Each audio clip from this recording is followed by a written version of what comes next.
Mummy papa कामावर चालले. काय पप्पा कामाला चालले? तेवढा पाऊस पडते बाहेर. अगं कामाला जाऊ नाही तर काय करू? काय घरात बसून आपल्या कोण पैसे देणार आहे? आपण मुंबईत आहोत, आपल्या गावी नाही, इथे आपले कोण नातेवाईक नाही. म्हणून सांगते जाऊ नका. कधी लोकांच्या अंगावर झाड पडते तर कधी लोक मेन हॉल मध्ये जात आहे. दादा पावलावर माऊत आहे.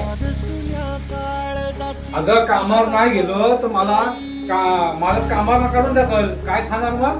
आणि जर झाड पडला मॅन हॉल मध्ये गेलो ना तर 10 लाख तर देईल सरकार तुम्हाला. काय पुरतील तुम्हाला आयुष्यभर. पप्पा कामावर जाऊ नका, मग 10 लाख नको तुम्ही पाहिजे. अरे कामाला जाऊ नको, माझ्या घरात बस. आपलं गाव नाही, ही मुंबई आहे. मला काय जाऊ नका आणि ते 10 लाख रुपये काय आपल्याला नको. मला माझ्या कपाळाचं कुंकू पाहिजे. सरकार 10 लाख देईन आणि राजनीती करत राहील.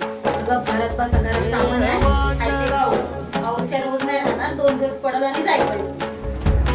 ठीक आहे, मग आता काय नाही जात. तुम्ही सगळेच बोलता मग काय नाही जात. पण 2 दिवस मला घालावं ना. वेळ मांडला इकडे